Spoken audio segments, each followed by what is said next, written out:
Okay, so can I borrow your laser again? So I drew that line on the chart yesterday. We went through it, and I took these two highs. We then had a wide spread up and through it on an increase in volume, but closing off the high. So to break that down and zoom in on it, obviously we're back here with a line that shows a push up through. We've come down here on quite low volume. We've then made a slightly higher retracement, still again on low volume. That accounts for that wide spread up. Now, very interestingly, what we have is we've got this fairly wide spread up, but the volume is not excessive, but the volume is very high on the next day. Okay, so the next day the volume is very high. Now, I'm not sure if that's something to do with e-signal and late reporting of the volumes, but this trade station has the same volume. Does it? So they add it on the next day. I don't know, but it looks identical to this. Okay, all right, yeah, that's good. So anyway, interestingly enough, as it starts to fall on low volume. Okay, so that shows that the response from that is not as weak as we would expect it to be. Okay, we would expect to see signs of weakness to follow this if the market was still weak, but instead it's just dropping on low volume. Okay. Now, it looks to me as though it's come down and then ended up as an up bar. So that's 1, 2.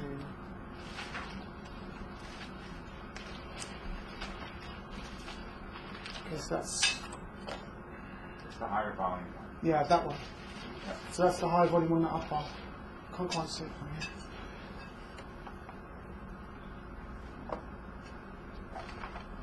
Okay, so that bar there to me looks like that volume, and then you've got a down bar, close in the middle, and the volume's quite high. That shows that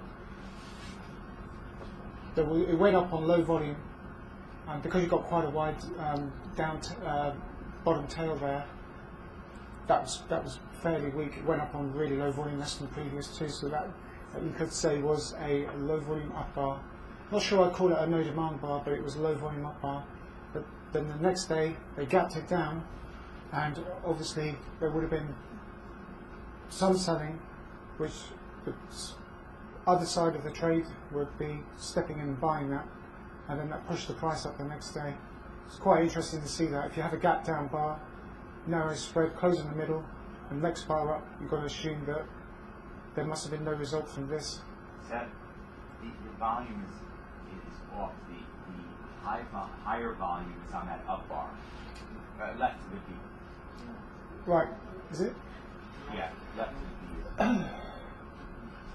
I'm showing that it's on the low one. Yeah, it's on the small one. Yeah, that volume there comes from that bar there, and then B, the volume is there from what I can see. The big one, yeah. Yeah. So that's what I can see on mine. So I mean, it means there was not much half and half selling and buying, and it stayed about the same. Yeah, I mean, there was a battle there. There must have been some buyers in there, and were they being frightened out of their positions there? I mean, widespread up. There would have been a lot of buyers jumping in on the bandwagon there. Quite high volume there. It was probably quite a lot of buyers on that bar as well. The market starts to sink off on low volume on this bar,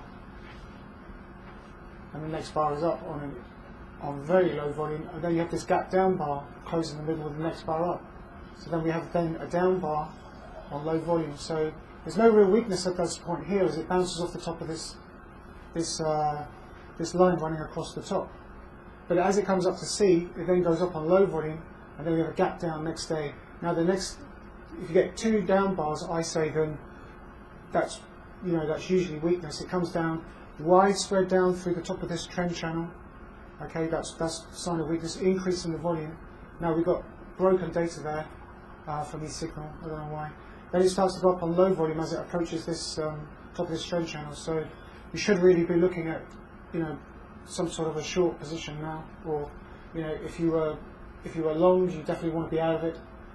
But it's now showing weakness at D. We have another no demand. Yeah, we've got low volume on up bars. It's now struggling to go up, maintain the momentum. Next day is down, and then as you can see, I've got breaks in the data here, which is not very good. But it then tries to go up, narrow spread as it approaches this trend line, and then we have a hidden up thrust there. We've got the high is greater than the high of its previous bar. Starts to go up, bounces off the line, gets round back down again, and then just sails right off until it comes back down. It bounces right through, and it bounces off the top of this trend channel. But then we have this, what looks to me like some sort of selling climax here. So it's gone up on low volume. Obviously you don't get the volume on the live edge, but it's on this bar here it's gone up on low volume, but you've now potentially got this strength in the background. So what you might be looking for now is a retest back down into this 120, 122 level. Okay, John, that's what you'd be looking for, something like that. And then once you've got that, but if you're in an uptrend and now you've got those two averages now on your chart, you'll be able to see now when the market goes up in an uptrend. Any low volume down bars closing in the middle, in an uptrend, that's when you want to be in there. Because it's going up on low volume? It's going up on low volume, so it will probably come down and retest that 120. It's not going up on high volume, so therefore I would say that because it's not going up on high volume, those lows are not going to get broken. If it starts to go up on low volume, that means they've withdrawn. They've taken their trades, and now they've stepped back from the market. With the law of supply and demand, the path of least resistance is up because there's no real selling. There's no resistance to higher prices. Okay, which means that because they've withdrawn, they would expect to mark the market back down to maybe the 120 level, just to retest this low back here at E, and then just make sure that all the selling has actually been flushed out of the market. Because they want to make sure the market's strong. They committed capital to that at E. They don't want to lose that money. They want to make sure that that capital is going to make a good return for them. So, and if that means that if the treasuries go up, then that probably means that the indexes will come off. Yeah. Supposing on this chart you had a little increase in volume on an up move. Yeah.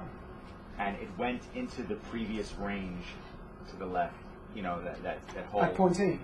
No. In other words, it went up. It's where it is right now. Yeah. The next bar, let's say, we're up on increasing volume and let's say a slightly increasing spread. Right. And then following that, you had a low volume test bar. Yeah, that would be strength. Would you then go in long after that, or would you still expect to see testing down? No, because it'd be tested, but at higher prices. So the fact that you see increasing volume and then a test would tell you, okay, now they're ready to mark it up. That's right. It's ready for manipulation. Because they've done the work, they want to make sure that that's not going to come back to bite them. So they'll do that. That was taken Friday afternoon, so I don't quite know where that finished. We can probably have a look at that later. Right. But if it's strong, if it's genuinely strong, it will probably push through up and through the top of this trend channel, but it should test off the top of it. And then if it's really, it should go up over the next few weeks or months. So we could be looking at, going back up into this 130 level, possibly. I mean, that's quite a big shakeout down there, but they want to make sure that before they mark the prices up, that most of the floating supply has been taken out. They don't want people selling as they mark the market up. It's quite expensive. Okay, British pound futures daily. Okay, so this was taken Friday afternoon. Now, unfortunately, on the spot market, you don't get the spot markets this side. They don't give you the volume. I don't know why they don't do it. They do it intraday, but they don't do it. So, what I really like is that the index futures on CME, the British pound futures on CME, you can see that it's almost tick for tick, pip for pip. It's quite accurate. So you can see if you compare the. I'll just get rid of that. Sorry about that. So as you can see, you don't get the volume on the daily charts. You can look at the volume on the CME charts, and they are actually quite good. So, for example, that once you've got this down move here, and the market's started to test before it goes up, you look at the cash market; it's not quite so clear. But on the futures, it is a lot clearer. So if you want to compare the futures to the spot, then that may give you telltale signs that perhaps the cash market may not give you, and vice versa. But if you have the futures and you can't get the volume on a daily chart, you can always look at the futures contracts. I mean, that's pretty clear to me. I quite like that. You've got a down bar, you've got the closes quite close to the close of its previous bar, and it seems to be dropping on quite low volume. I think on this one there may be quite a bit of buying, then it's tested immediately, and then they mark it up. That's usually quite good. So it does appear that the pound now is probably topped out around about this level, 153, and it's probably going to make a retracement, possibly back to the 145. Yeah. So we're still though in an uptrend. We're we are. hard to tell, but we're making higher lows. That's right. Here. Yeah. So would you reserve judgment a bit on this? Well, you've got a test in the background. You've got fairly widespread out. It's a bottom reversal followed by a test. Now, what was the result of that? It went up on low volume, and then yesterday, I don't know how that finished actually. This is another one we can have a look at. Now, if this closes below that, it could well top out. We've now managed to break this high, and it has been tested, but there's been no result. So you've got the effort, but the result has not followed through as it should have. Okay, so to clarify the principle, I've scratched my head over this for a long time, and I think your last bar is correct. The question I have is, here I see a test. There, that one. Here. Okay, so this is a test. Yeah. And this bar here is up on low volume. Yeah.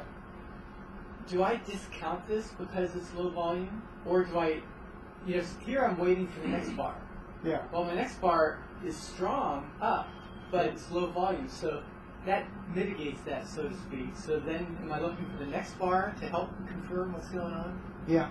Is that my The logic? fact that Friday's bar is down means that there's been a negative response to that test. Right. And this looks like a 2-bar top reversal. Yeah, but that was taken Friday afternoon, and we can have a look at that and see how it's updated since then. Mm-hmm. But yeah, see the thing is that you've got this high. If you draw your line, you've got a test off that, but then it's what you call a mediocre response. It's gone up on low volume, closing off the high. The volume has dropped right off. You've also got a bit of volume on this up bar, which is probably why it's tested. You've got a bottom reversal there. That looks quite healthy, and after that, that looks quite good. But the response is that there's been practically no response to it. So we've got to wait and see now. Is this topping out? Is it going to go sideways, or is it just going to come off, rest for a little bit, and then go leg up? So that'd be quite interesting to see how that pans really out. bottom reversal, just in an uptrend. And Yeah, I mean, what it is really, I mean, you've got a down bar closing almost on the low, and then the next day is a widespread up, and the close is higher than the high of its previous bar. It's then followed by a test. I mean, that's looked very bullish at the moment. It's also cleared this high, but you should have a widespread up, closing on the high with an increase in the volume, which you don't have. It's closing off the high with decrease in volume, less than the previous two. That's potentially showing weakness. No follow through to that sign of strength. So really what you're saying is that the market gave a signal and Wiped it out. And the professional traders saw that signal And and they didn't do anything about it. Yeah, And they that didn't tells us respond to it. information. Yeah. But you've got to, the story's not complete yet. You've got to wait for it to pan out. Could go sideways, or but if don't forget the high volume on down bars is bullish, so it could well be that it might drop a few days and then it might go another leg up. So you've got to be very careful. When you see high volume on down bars, you can't discount it. You've got to wait for the result. The next bar. Yeah. You've got to see how that closed actually. there's another case where closes might be a less accurate thing because the close on the spot chart was much farther apart from the last bar and the second last bar, versus the closes on the left hand side. Yeah. So, okay. Okay, so here we have the volume on both. You can see that the futures volume is a lot less than the spot volume. This is the GTIS from the signal. It basically lumps all the volume from all the contributors and the price, and it makes up one data feed with price and volume. And as you can see, that the futures has considerably less volume. But as you can see, it does actually follow it almost tick for tick. I think that's 150, 145, and that's 44. So it's within 1 pip. So here we have massive bottom reversal. Okay, now it's gone up on low volume, but then they pushed through it. So they did that. They must have stepped back. They withdrew support, and then they just stepped in on the third day and pushed it through. What's very interesting is that you have this top now, and you draw your line across there, and as you can see, it's starting to bounce off that. So it's actually starting to show support. As it comes down, it's got quite low volume there at point B. Okay, so because that bar is black, that's previous down bar close off the high, which is purple, and then you've got the level bar, which is quite bullish. Then you've got a down bar, which is what you might call an inside bar. You've got the low is equal to the low, and that's just the volume's just less than the previous bar. You've got a wide spread up. Now there would have been some resistance there. So what you're looking for now is down bars on low volume, which you now have. It's showing that there's no selling pressure there. So market then comes up to this old high in the background of point C, but then the volume increases, closing in the middle, next bar is down. Very interestingly enough, this is what you'll be looking for, okay? So you're looking for a low volume on an up bar at point D. It's not less than the previous two, but that's a very weak bar, okay? If you ever see that, you want to consider that as a possible short. So, you know, that's a very, very weak bar. As you can see, you've got two down bars from the high at point C. You've got increase in the volume, closing in the middle. Next bar is down. Okay, the next bar is down on low volume, but the next bar is a fairly widespread down, even though it's closed off the low. Slight increase in volume, but less than average. If there was any potential strength on the previous bar as a low volume down bar with volume less than the previous two, that would discount that straight away. Now, what really brings this to life now is that we've got D, which is a it's a low volume up bar, but it's not less than the previous two. But when you get an up bar where the close is very close to the close of its previous bar and the high is considerably lower than the high of its previous bar, that's a weak bar. And it doesn't matter that the fact that it's got a top bottom tail to it. Next bar is a fairly widespread down, which is quite good. Now there's no stopping volume to that, so any up move will be discounted straight away. As you can see on the cash market, it's happened again, and the market's just gone. It will probably just fall right off because there's no stopping volume to that.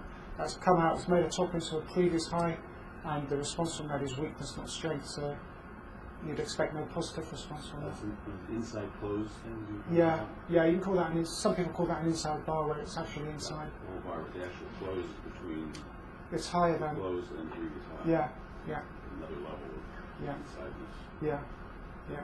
Just a confusion. Yeah. Right. You made a statement that high volume down bar is bullish. Or Yeah.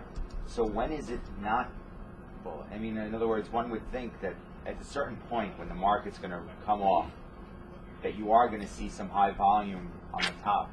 So when is it not bullish? When is a high volume down bar? What makes you say this is not bullish? You have to wait for the response to that. If it starts to go up on low volume, then any effort. You see, it takes an effort to buy, especially when it's coming off. But you've got an old top in the background, which you didn't have in your stock chart, you see. See, when you showed me your computer with your stock chart, you had nothing in the background. On that one, I think you had a top in the background. So you've just cleared that high, okay? And it's tested the high, but there's been no response. But we'll have a look at that with a live chart and see how it panned out for the close. The bar before D in the previous pictures, the bar before D is a Yeah. long bar down, Yeah, but it's close off yeah, the low, so could be bullish. yeah. But the volume ain't that much. Look down. Yeah, that's It's not right. much volume. Yeah, but it's a fairly wide spread. Okay, but okay for that widespread. Yeah. There's not that much volume, and it's So there's no Doesn't say much. selling climax, is there? no, that's not a selling comment. So, it doesn't yeah. say much. But the following bar is D, and that's the bar you'd be really interested in. Because yeah. that bar before D don't tell you much. No. So It's not that much bullish because it closes off the lows, but it didn't close in the middle either. So yeah. it ain't that strong. What would you have to see on D in order for you to say, okay, this is now bullish? On D? Well, D wouldn't be there if it were bullish. No, but what kind of bar would D have to be on the D? A down bar. not an up bar. It would have to be a down Down bar bar, yeah. on low volume. On low volume, yeah. Which, so that's the volume on it. So it's not less than the previous two, but it is an up bar. Yeah, you have to see that in the opposite. But you wouldn't expect to see a down bar like that after something like that. I mean, that's above average volume. It's not excessively high. Closed in the middle, next bar is down. Now, the next bar is down on volume less than the previous two, so you say, well, hang on a minute, I can't take a short there because it's potentially still, there's no negative response to that previous bar at the moment. So then the next bar is a fairly widespread down, even though it's closed off the low, it is an increase in the volume. So you've now got down bars with an increase in the volume, and you should now have up bars with a decrease in the volume after buy climax has taken place. You shouldn't, they're two separate parts to it. You shouldn't try and confuse the two together. So once you've got stopping volume, okay, that means that the professional traders have made an effort, and they retest that, and then you should see increasing volume on up bars with decreasing volume on down bars after the initial climax has taken place, right? But that's two separate entities, right? Because increasing volume on up bars shows that the professional traders are supporting it by buying it, by taking the offers, okay? And then when they let it rest and it comes down on low volume, that means that they're not selling into that down move. They're not pushing it down, pushing it down, pushing it down. They're not negative, they're positive, so they're not gonna sell into any down move. They're gonna withdraw, and then they'll push it back up again, and that's when the volume. Do you see what I mean? That's when the volume increases. So they'll pull it up, they'll buy, but when they'll take a rest, they'll let the market come down naturally. But if they see it coming down on low volume, that means there's no other professional sellers in there. They'll just start buying again. Because they have to do that. I mean, if you ride a bicycle, you might go for 5 miles. You might have to have a rest for a minute, get your energy back. But you might also wait and see what condition you're in to see whether you've got the energy to carry on. And if you don't feel like carrying on, you might try and take the bus back or phone up your parents or whatever and then get them to pick you up. Right? That's a sign of weakness. But if you feel, I feel great, I can do another 5 miles, you take your rest and you say, right, I'm re-energized and now I'll go for the next 5 miles. Do you see what I mean? And that's what basically happens there. They push it up, then they let it rest, see what the result is from the effort that they put in, and if they see that there's no negative result, then they'll carry on, push it up further. Once they've reached their objectives, then they might turn negative and close out their long positions and maybe start shorting. And that's why you wait for a bar like that. That's why this is not a weak bar in isolation. Okay? You have no idea. If you see bar C in isolation, you don't have any of these bars in the, all these bars that have appeared after bar C. If you're looking at live C and that's in the live edge, you can't say, well, that's a negative bar, because you don't know it yet. That's why you've got to wait for confirmation. You can't just go marching in. That's why breakout trading and... Yeah, that's why a lot of people get caught out. Yeah. But no, not yet. Yeah, because a lot of people get caught out because they assume something and they go marching in, then they suddenly find, I mean, how many of you have shorted right at the bottom of a downtrend only for the market to go back up after you've done that? So it happens all the time. Josh, on this chart, there's a lot of stopping volume, A and previous to that. Yeah. And we really didn't see any kind of buying climax here. Well, there's a widespread down. This was probably oversold, and this is why you never ever short on an ultra wide spread down like that. You never short off it. See how high the volume is, John? Yeah. The next bar is up. That's likely to be oversold. Right. Never ever sell on that, okay? Because you can get stung pretty badly on that.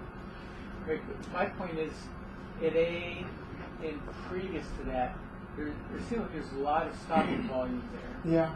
But then I look at C, there's hardly any. Yeah, they're selling on C. Now that we see. You've got an old top in the background there. There'll be quite a lot of short sellers on the top of that. Yeah. So that's coming off, but is it a proper expectation to have the? Yeah, this might come off a little bit more, but it's probably. Wouldn't you expect to see more volume at the top of the chart?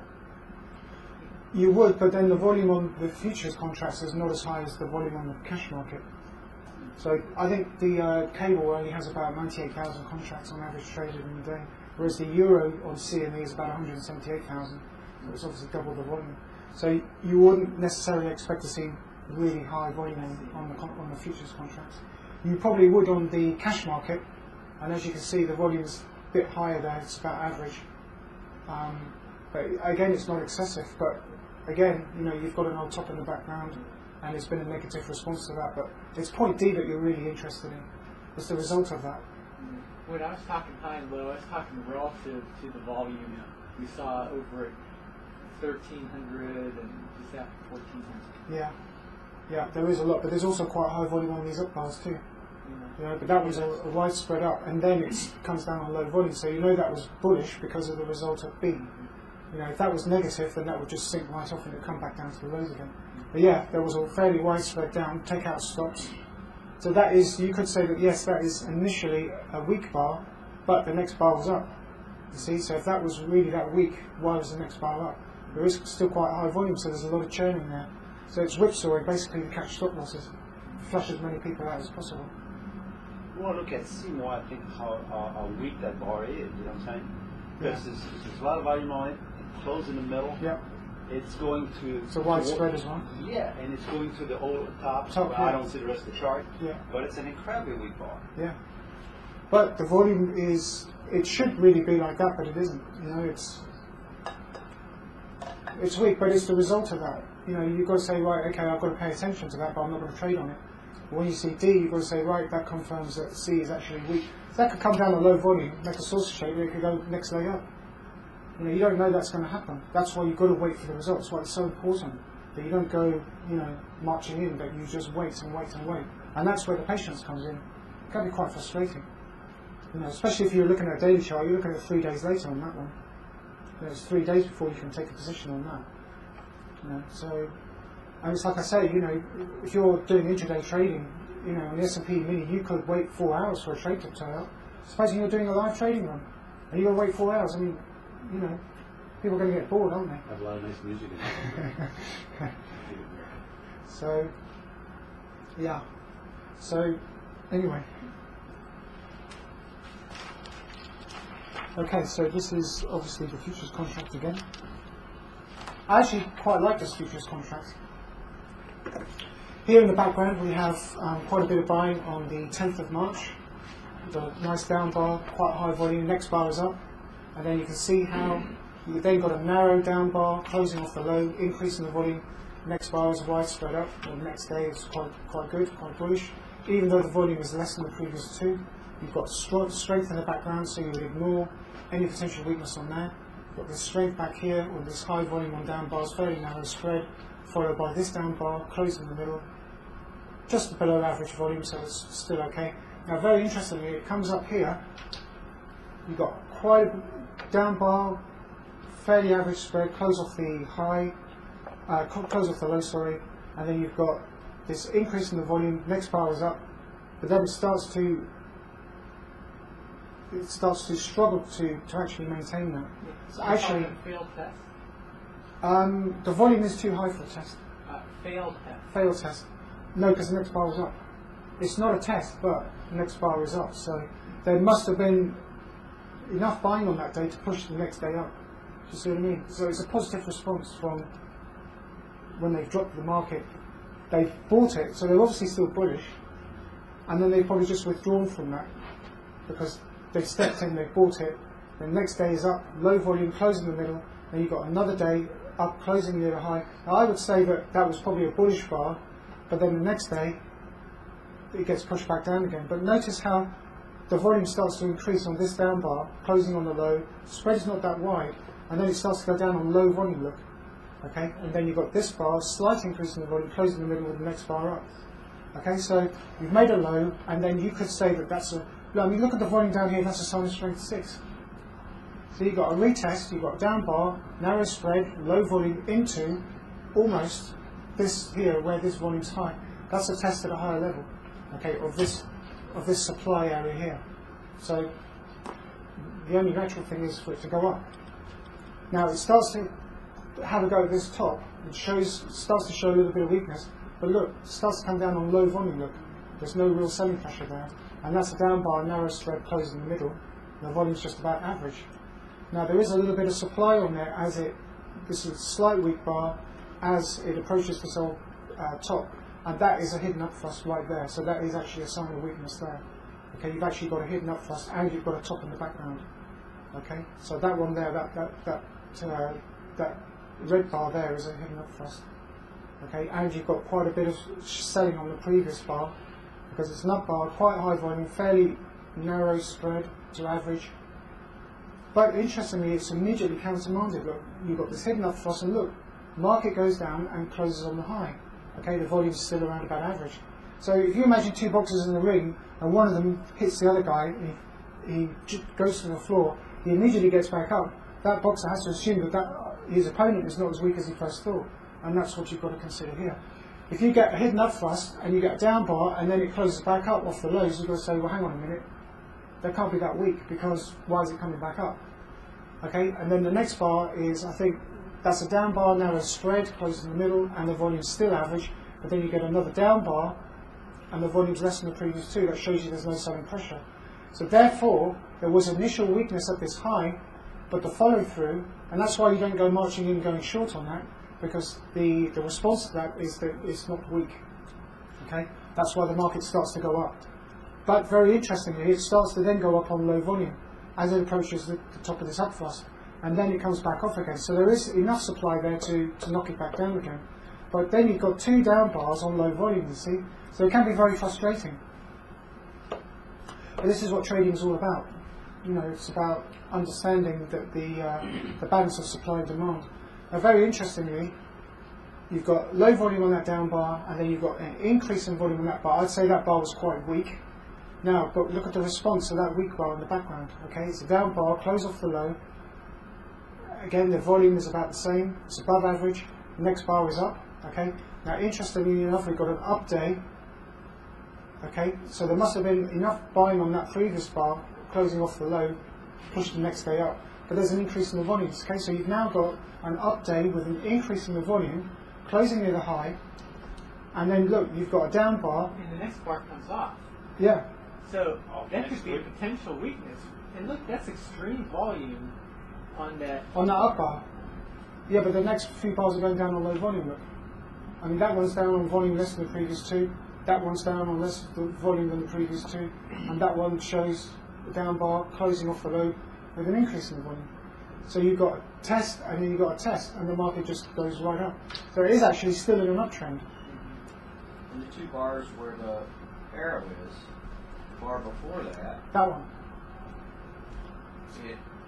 it's immediately reversed by the other bar Yeah. in a two-bar reversal. Yeah, that's right. So you've got a bottom reversal there with an increase in the volume on the up bar, but then it's tested immediately. So they can see that, you can see that the market doesn't like high volume on up bars, but then they tested it straight away. So that tells you if you get high volume on up bar and it's tested straight away, you can't assume that's weakness. You can't assume that weakness. And look at that low. You've got low, higher low, you've got a higher low, and then you've got a lower low, but that low is greater than that low. So you draw your low, and your high, and you've got an uptrend. Okay, so it's still in that uptrend. Okay, so I think the bottom of that trend is going to be around 147.50. So you still got quite a long way to go before you hit the bottom of that trend channel. So it is still in an uptrend, and it's tried to break through the high, and it's tested it, but it does appear that the market suddenly may have possibly become weak depending on where that closes. I'm not quite sure where that is yet. But it's a down bar on quite high volume. Yeah, the last bar could be strong. We'll have to have a look at that and see how it closes out. It's all right at $1.50 on the pound too. The first time it tried to break through was right at $1.50, Right. which is a big number for the pound. Yeah. Did you see the close on Friday? Excuse me, what you were talking about Didn't there, see the close. what John just said about that, if you just take that one bar in isolation, you would think, oh, high volume up bar, that's weakness, but you can't because you really have to look at that whole little family of bars together. Yeah. And as you can see, trade card is even giving you an indicator. But it's tested straight away, and that would tell you if that bar was weak, then why is it being tested? Because the market can't be that weak, can it? The close, I have the close here, and the close is almost exactly where you have the close. So you can pretty much assume this is the close of the day. This last bar Right. Have you looked at it on your? Yeah. And have you looked at it on the daily chart? Yes. And where is the close on that? Is it roughly Almost where? it's almost exactly where you have it here. Oh, okay. So just assume this is correct. The volume is about exact where it is. So you have a good chart here. Now the very interesting thing on the live of the end is that the low is still just about higher than the low of its previous bar. We'll have to wait to see what happens on Monday. It's going to be very interesting. But we've got a down bar closing off the low, quite high volume. Monday should be an up day. All right, but it could be up on low volume, so you've got to be real careful. Two possible scenarios. Should be an up day, but it could also be up on low volume, which could be. Why would it have to be? I mean, maybe we're starting down now, and not quite. I'm sorry. Not quite. We've broken this high. It's got tested there. Look, you've got a bottom reversal there. It's been tested, but then you've got no response from that test. That should be a widespread up closing on the high, increasing the volume, not an up bar. So that bar is weaker one. Because the potentially. last one may not necessarily be strong because maybe it's the beginning of the. But it hasn't happened yet. It hasn't started yet. Yes. But usually I find that if you've got down bars on quite high volume, especially if they're closing off the low, you've got to be real careful about assuming that's weakness. Because you've got a bottom reversal plus a test in the background. But the problem is there's been no response because this bar is a low volume up bar closing off the high. Volume's less than the previous two. Right? But you do have quite high volume on this up bar. So that's a weak, second from the right, that's a weak bar, just plain and simple. There's no response from that test on the previous bar. It's gone up, it's gone up on low volume. That should be an increase in the volume, widespread up closing on the high. It hasn't happened. It takes a lot of volume to stop pound. That's a 15 pip move pound. It takes a lot of volume to stop that. Not always, but yeah. You see, it's interesting how you've got quite high volume on a fairly average spread. Increasing the volume, it's tested, but then the next day, just peters out. What I would say on the right edge, and correct me if I'm saying something wrong, my logic would be like this. There's pretty high volume there. Yeah. And for that effort, it couldn't even take out the low of the previous day. Yeah. And therefore, I would look at that and say, that's strong. It has high volume. Now, we'll see what's going to happen. Yeah. But there's high volume, and with all that volume, it couldn't take out the low. It's still... Yeah. It's hanging hidden in there. volume is what you're saying. Yeah, it has to be. Yeah. Otherwise, why wouldn't it... With all that volume, that's a pretty high bar if you look across. Yeah. Well, yeah, but Monday should be an update. Okay, so this is Japanese yen, this is the futures contract. Okay, now this looks bullish to me. I've drawn two lows and I've drawn a high, obviously, and I think it was right up to that line almost. But it's absolutely, it comes down. Right, so where should we start?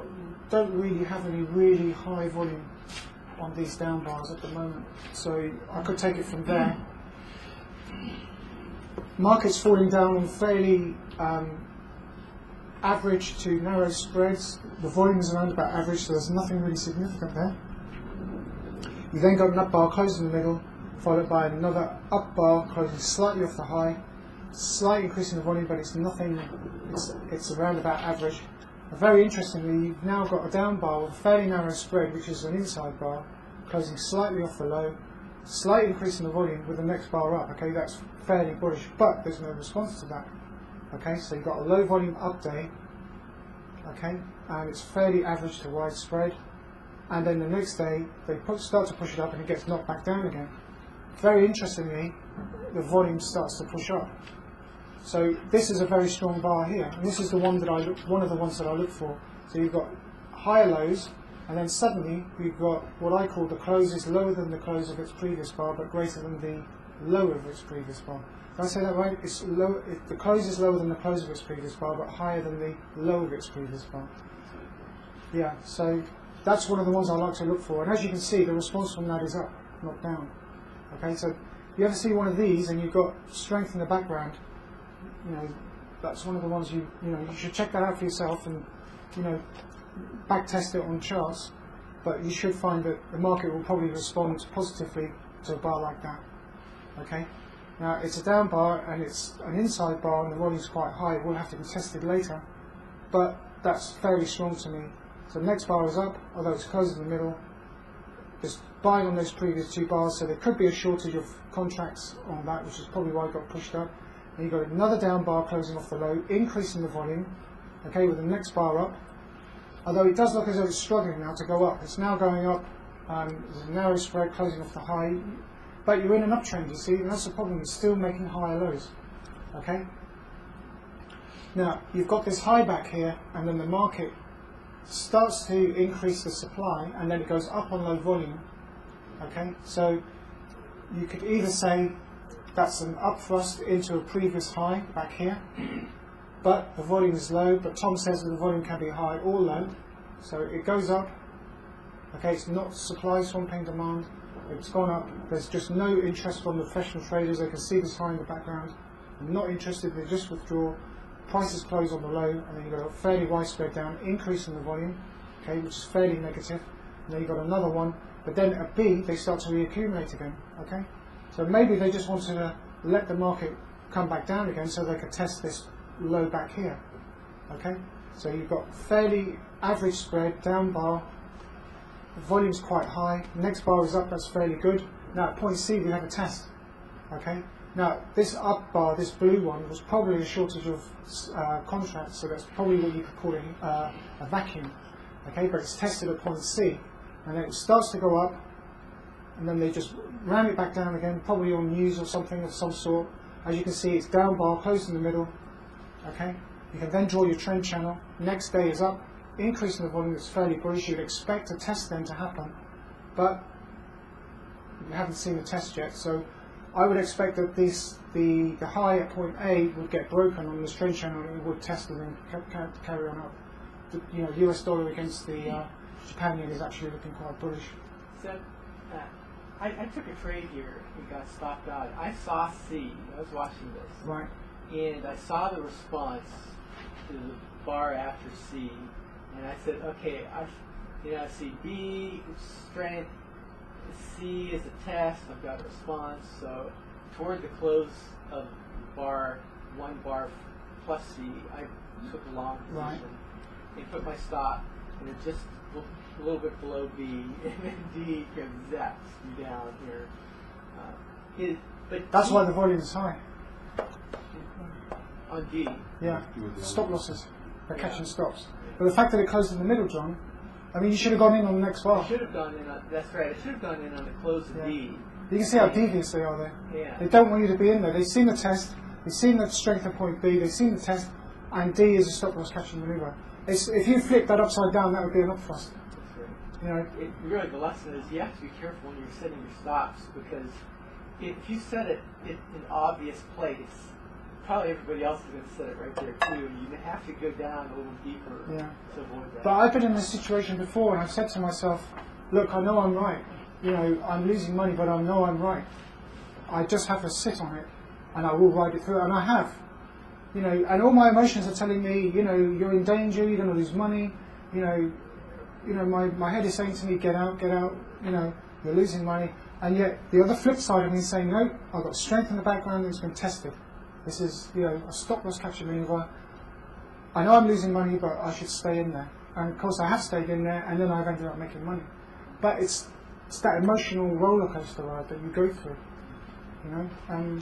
But yeah, you should have just gone straight in. Even TradeGuide has given us a bullish indicator, but you would expect that to be tested. But that's in an uptrend, and I would expect, yeah, the dollar is actually rising against the Japan yen. If it were falling to say like $1, then the Japan yen would be getting stronger. So you know, the dollar's in a rally at the moment, and it's actually in a rally against the other currencies. If you saw the cable, it looks as though the cable is going to come off.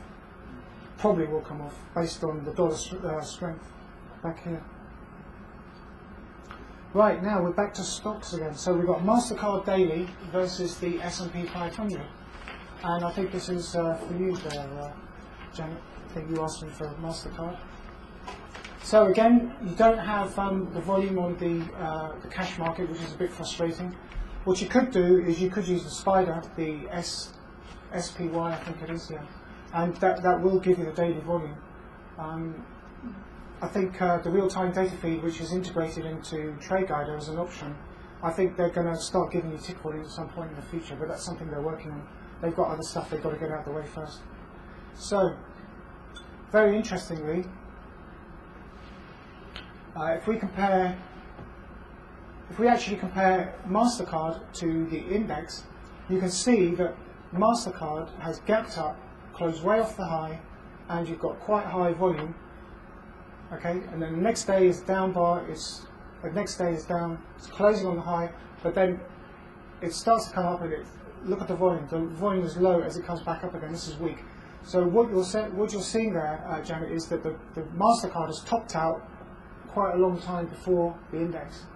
Okay, so if ever you're unsure about what a stock is going to do, compare it to the index. Put up two charts, separate them, and then you say, right, what's the index doing? What's the stock doing? You can see it's fairly obvious that MasterCard has topped out way before the S&P 500. Okay, so how many of you are stock traders in here? Does that help you by putting those two together and then comparing the two? Does that help you at all, Tony? So maybe that's something you want to consider when you get back. You know, just if you're unsure about a stock, what's the index doing? You know, compare it against the index. If you want to see the volume on the index, maybe put up a spider chart. I think one of these charts does have the spider on it, but that's what I would do. So as you can see, MasterCard topped out a long time, and as you can see, it's gone up on low volume and approached that previous top. Okay, that was probably done on good news, and then the market's gapped down. Obviously, an entity has stepped in and bought it. That's pushed it back up, but there's been no response. It's gone up on low volume, and now the market's coming up. So MasterCard is actually now underperforming the index, which has topped out a long time before the S&P has, although they're both coming off at the moment. So MasterCard 60-minute. Okay, so that was the 1st of the 5th, and that would have been the 30th of April. So, right, okay. So if you break it down now to a 1 hour chart, what you have is you've got that gap up, as we saw. Okay, this was the topping out phase. As you can see, it's a gap up. Okay, closing in the middle. It then goes up on low volume. You then got no demand on there, and then it falls off. But the next day, it's reaccumulated. Okay, that pushes the trend back up. Quite a lot of volume. A lot of weak holders being flushed out of the market there. Comes down on low volume. Okay, but you've got high volume on this up bar. Okay, and then you've got a test-like bar here, and then you've got a down bar, slight increase in the volume with a fairly wide spread up. Okay, now you'd expect that to be fairly weak into the close, but because you've got the shakeout here, the next day it just opens up. Okay, and then it comes down on, you've got low volume up bar there, and then you've got a low volume down bar there, so that's probably just means it's going to go sideways. And you've got a fairly average to wide spread down, slight increase in the volume. So that's a bottom reversal, okay? Now it's tested at point C. Okay, so B, you've got a bottom reversal, at C, you've got a test of that. As you can see, it then just goes right up. But look, it's now approaching, D is now approaching this high back here, and look at the volume. The volume is really low. Okay, there's no support in that stock. Okay, so if you're looking to maybe take a short position, then you want to drill down to either an hourly chart or an hourly chart or a 15-month chart or something like that. As you can see from the hourly chart, we then start to form a downtrend where you've got the higher E, and I would say that a fairly good opportunity, low risk, would just sell on the top of that line as the market closes in the middle. As you can see, as it tries to go up, it's just going up on, it's really just struggling to go up, and it's just coming right off. So it probably will.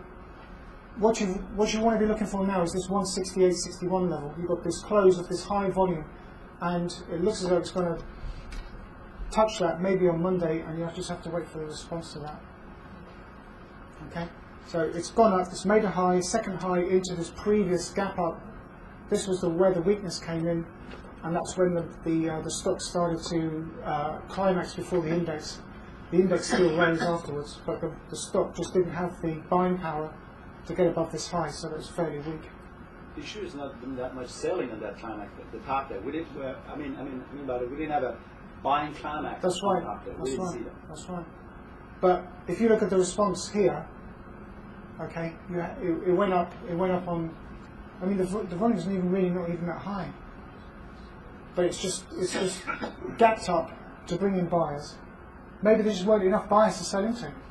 You know, I mean, you can only sell as much stock as you've got buying orders coming into They the don't want to market. sell it low. Yeah. They want to make money. Yeah. So all the buyers that came in here are now being flushed out here. Perhaps there just wasn't a big enough market to just, you know, push it all out. But I would imagine that was some sort of good news there, maybe an earnings result or something like that. So they reaccumulated it here, but the response was they just didn't go up, and now it's just coming back down again. So overall, that stock is weak. But it will be very interesting to see how it responds to that close, and that will probably be Monday or Tuesday or something like that. I had taken a long position on that third bar after A, and This one? set my stop. I set my stop right underneath it. But we were actually in a class, and Brad was in that class that day. And when he saw what I had done, he goes, "That's overly aggressive. I wouldn't have done that." I said, I didn't feel like it was overly aggressive. But I mean, it's just because I felt like I saw that. It came back, it retested it. Yeah, it came down on low Came volume. down on low volume, retested it, and I set my stop underneath there, and then I felt fine with it. And but you know, still, you know, as somebody that's obviously nowhere near the experience of Brad, when you hear somebody like that say, you start second guessing yourself a little bit. And so that was one. No, of the Dave, you've got to, when you're trading your own account, you cannot listen to anybody else. Yeah. You've got to just say, right, Well, I stayed in it because I felt strongly about it. yeah, well, you did the right thing. But the trouble is that Brad could have psychologically Derailed. flushed you out of that good trade. Yeah. That's why you can't listen to anybody else. Right. That's why when you're out there, you've got to be solitary. Was he saying that because the up bar following the test was on lower volume? I'm not sure what.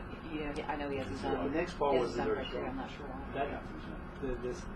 That one. Yeah, because it's up on low volume. How can you say it's not strong? What's that? Yeah, that's trend. But the next one, The response. the next one is up, so it's a response. Then the first red bar after the big one is down on low volume. Yeah. Then the next one is up, but it ain't much volume to it. Well, then you have a test light bar here, then you have a down bar, close is lower than the close of its previous bar, and the volume is very low, so the next bar is all fairly widespread up. I mean, that was a risky trade as far as I was concerned, but you were in the ballpark there, Janet, for sure. But that one probably would have got me excited, and probably that one as well. That's probably, if I were trading the stock, that's where I would have got in. That one there, point C. Got a bottom reversal at point B, and then you got a test at point C. That's really, in ideal conditions, that's what you're looking for. But you don't have that back here. If you're saying it's a risky trade, and Brad was saying it's a risky trade, and I would have done just the same thing that you did. It seems like. I wouldn't have said don't do it. I would have just said, No, I understand. you know, just Why is it risky? I Well, guess. Janet, what was your thinking? Yeah. I mean, why did you go in on that bar? That's Because it was a low volume, because I had seen the high volume, the Yeah. shakeout, so to It's speak, like the the classic. shakeout. But what's the shakeout volume on that bar, Janet? was high. Up bar closed in the middle, quite high volume, and then the next bar is a fairly widespread down, closing with the close lower than the low of its previous bar. That was weakness. That could have ticked down and taken out that low. Yeah. That could have worked out as a negative trade. That's why I say try and wait for an uptrend if you can, and then when you start to see down bars, see, my chart would have given me arrows on that, and that's when I would have gone in. And from what you've said now, and from what we've learned this I'm not weekend- saying what you did was wrong. Right.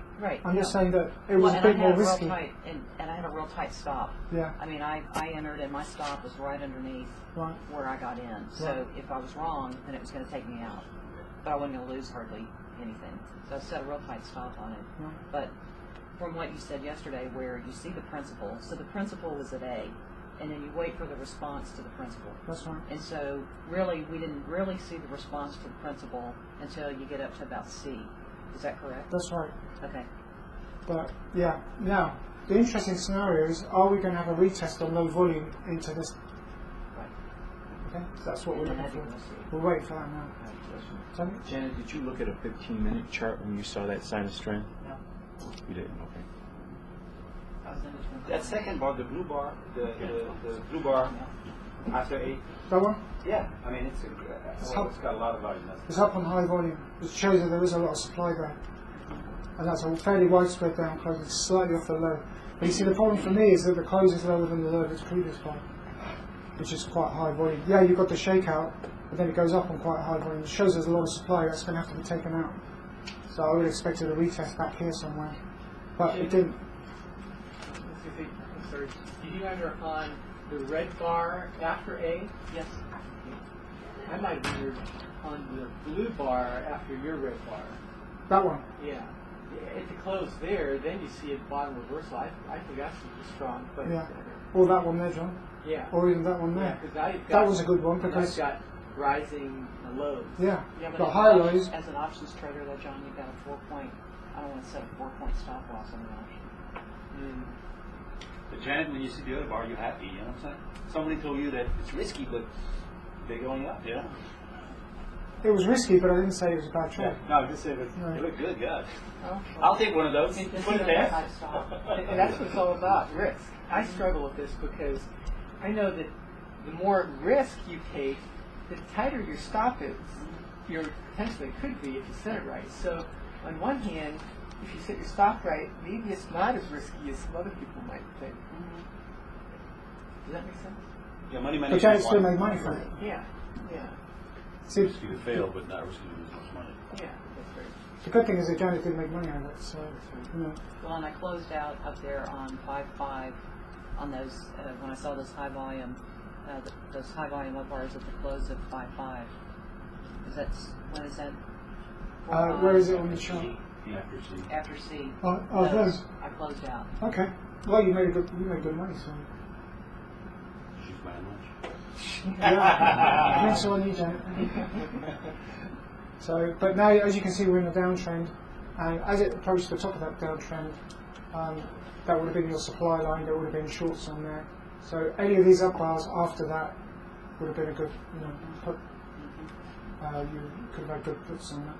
But it is falling on low volume, so it's going to be very interesting to see how it approaches that 168. It's going to be very interesting. May well bounce off that and go back up again. So, okay, so now we draw down to a 15-minute chart. So point A, and this is especially for those of you who like to trade or would like to think about trading at the end of the day and then maybe closing out your position at the following day. At point A, you can see that the close, these are up bars, these are 3 up bars, and the volume has really started to go up, especially on the last one. Where you've got the closes quite close to the close of its previous bar, you could definitely short that. Okay?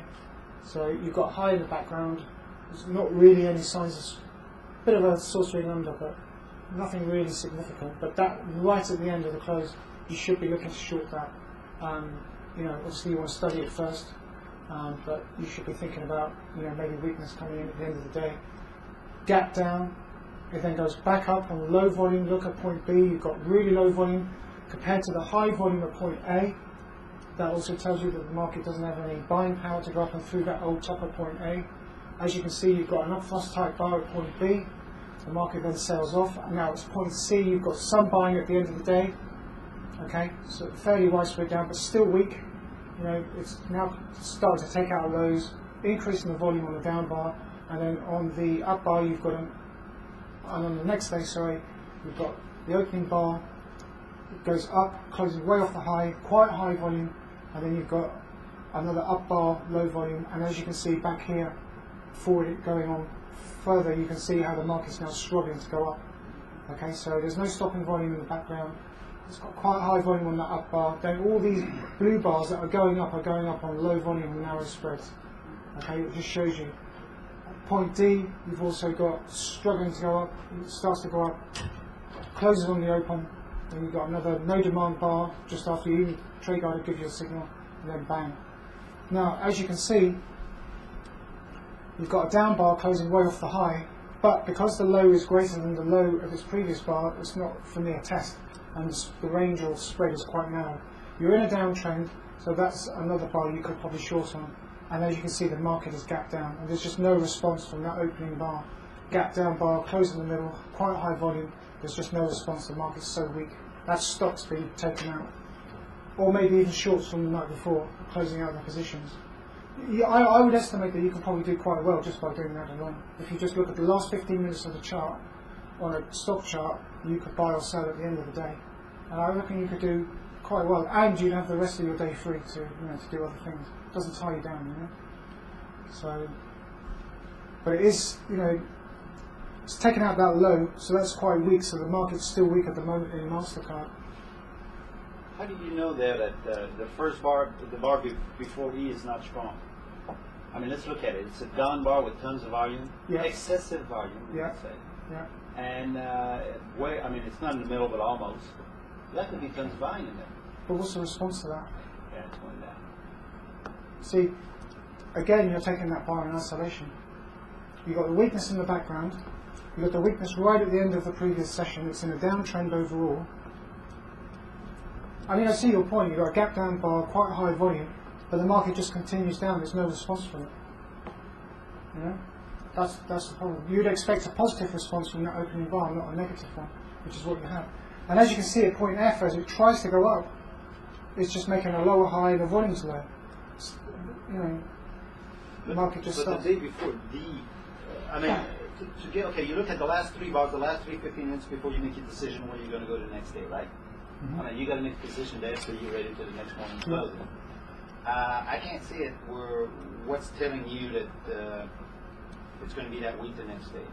But I wouldn't have done, on that one, I wouldn't have done the last, well, you know, you say like the last 15 minutes, but on that one, it's like looking at that whole little family of bars, and the fact that we've been in a downtrend, and then we've come back up, and you're seeing that weakness at D. So really, the time to set up for the next morning on that particular, when you're looking at D, is to go in at D, set up at D, and set your stop above D, and that's maybe the bar that follows it, that one. Yeah, that one.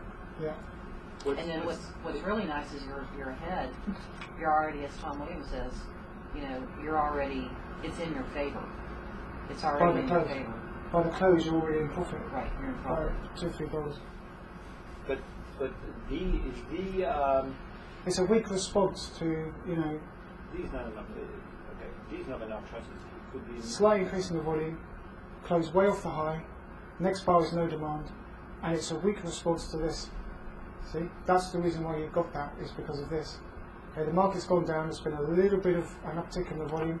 The market's just knocked it sideways. A little bit of stopping volume, but there's been a weak response, and it's showing weakness as it tries to go up. Okay, probably short sellers on that low back there. Okay, now that actually, Janet, would meet my. If I drew my line under that low there, that would be a rejection of that, and I'd definitely be hitting it.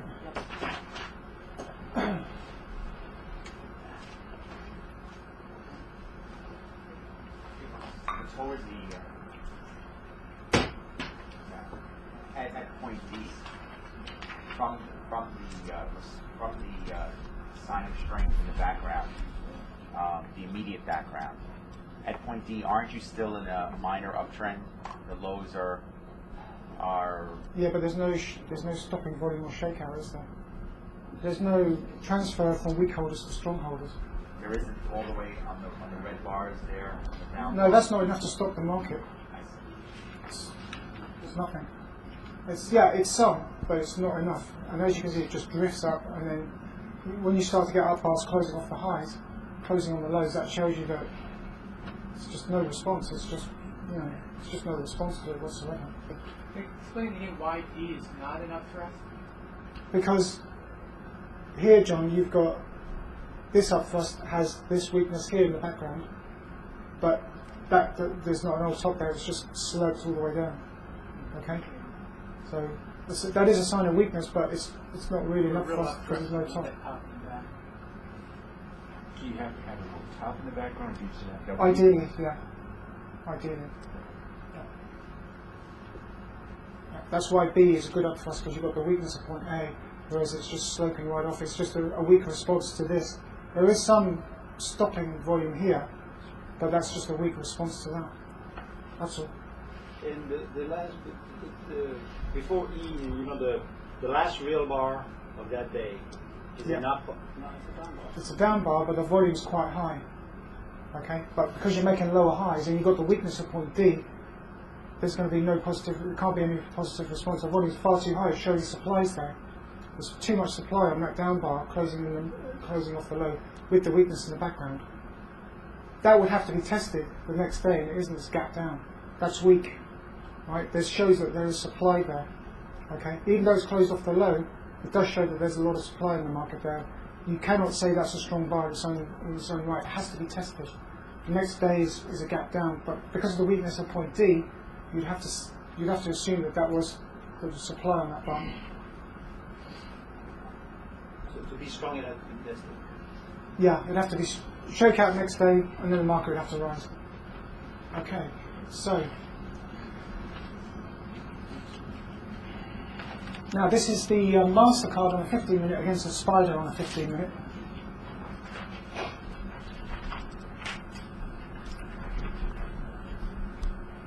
So as you can see, the Spider has gone up and made a higher high than MasterCard. Okay. Now the specialist in MasterCard has marked the market down in sympathy with the index, and I give you the Spider volume because it's a bit more significant than the cash market volume, which unfortunately they don't give it to you. But as you can see, as the Spider rises, as it's tracking the S&P 500 index, look at the response from the stock. I mean, how obvious is that? Tony? How obvious is that? I mean, you could trade a stock like that. You know, John? I mean, is that? Can you see that? Is that blatantly obvious to you? I don't want to use the term a polar bear in Hawaii or anything like that, but you know, I mean that sticks out like a sore thumb to me. You know, and if you're a stock trader and there's one particular stock that you specialise in, or I mean, even you can just keep going through stocks. But that to me is, I mean, if that's not a short, I don't know what is. I mean, there's a glowing opportunity for you, and you'd really have to be blind not to see it. You know? I've never thought about putting the 15-minute. I mean, it's just, you know, I always do end of day. You got to get outside the box there. Yeah, I know. Right, I know. That's what I'm doing. So That's yeah, awesome. but that's, you know, I mean, if you're a stock trader, even if you can't understand, even if you can't read volume spread analysis, I mean, even if you're just a simpleton, that would be obvious to you once it's pointed out. And even if you didn't understand VSA, that would be blatantly obvious to you. You know, that is a, you know, MasterCard is making a much weaker response to any up move than the index. The index is going up. The stock just can't. You know, there's just no support. There's no bidders. It's just, that's it. It's, you know, it's going south. So that's another way you can trade stocks if you want to. Okay, so SPX, right? Okay. Again, I think this is the same chart, but with the S&P cash market. As again, you can see that there's a pretty feeble response, whereas the index does climb much higher. So the stock is underperforming the index. Okay, so the index is outperforming the stock. Okay, so you can see that because the index is making a higher high and the stock is making a lower high. Okay, it's, you know, the response is just not there. I mean, it's fairly obvious anyway. You can see that, but that's another interesting concept for you. Okay, so I don't really want to. We've got 15 minutes to go. Does anybody have any questions or anything they want to discuss, or do you want 45 minutes? I would just be like miscomprehending the fact that there were like 3 examples in that session of bottom reversals that weren't on the bottom that were in rising markets. Yeah. And that's not Hawaiian polar bears. No, but they are still valid because, I mean, ideally you'd expect to see them at the bottom after a down move, but if you see them if you see them in a rising market, it just shows that they'll mark the market down and they'll push it back up again. You know, you've got an effort with the result going up. So if there was enough of an effort on that down move, and then the next day is up, that's a positive response. They literally dropped it, possibly on the news, and then they've pushed it back up again because they're bullish. So, you know. Okay, well, because I've been ignoring those thinking they were in the wrong place. Well, in your observation then, Rick, when you've seen those in the rising market, what has been the response in the past? I can't say it because I just sort of robot-like ignored it. Okay. But on the DAX, yeah? Yeah. Okay. Okay, so what are when you were talking about the moving averages that you use to show your trends? Yeah, they're not in here at the moment. But if you were going to put, would you put a 5 use a simple or 2 period on a simple. Top one based on the high, bottom one based on the low. Okay, so you just kind of play with it to see what that is, wherever the highs are and wherever the lows. Yeah, I can show you what it looks like. I've got a currency chart which is like a demo. So it could be a different moving average for basically each of your various stocks, or like for stocks, for example, you can have different moving averages for the top and the bottom. Where is it? I think it was like Jake or Steve had Yeah, I've got a. average of one and 10 of the other. No, see, look. This is a 2 based on the high, and that's a 2 based on the low. I'll make that clearer for you. It's not very clear. And you're just using a simple on that? Not Yeah, just simple, yeah. Okay. That hopefully is going to get put into trade order. Just make that a bit more clear so you can see it. Can everybody see those 2 lines? Okay, so what you have is this is based on the 2, and that's based on the 2, but that's based on the high, that's based on the low, that's why they're separated. Basically what it is a moving average of the high and the low. So, for example, when the market's coming down, you pay more attention to these weak bars. You pay more attention to the weak bars as the moving average envelope is trending down. Okay, and then when it bottoms out and it starts to go up, it goes sideways here, and it makes a further low, so they've retested the lows, and as it's coming up, you start to look for these strong bars. You see that bar there, and that bar there, these are strong bars, but it's in an uptrend. The reason why I did that was because I wanted to, what I wanted to do was point out that when you're in an uptrend, you can't always see it, because you can't always see the woods for the trees. Do you know what I mean? You're such an information overload. And I was thinking, well, how can you really simplify that you can put the whole thing into context? I mean, that's almost like a railroad track. And you can see that you've got your signs of strength that are appearing, and you can see quite clearly that the trend is up. And here the trend is up, here the trend is up. So, you can see that when you get a test, or even a no supply bar such as that one, you can say, right, what's the trend? Well, it's obvious, it's up, isn't it? So it helps it put it into context. But we can't do that in trade. Not yet. Okay. But I have another chart. you should be able to. I can do it manually. Okay. In the future, you should be able to do that. But do you find that useful? Yes. Yes.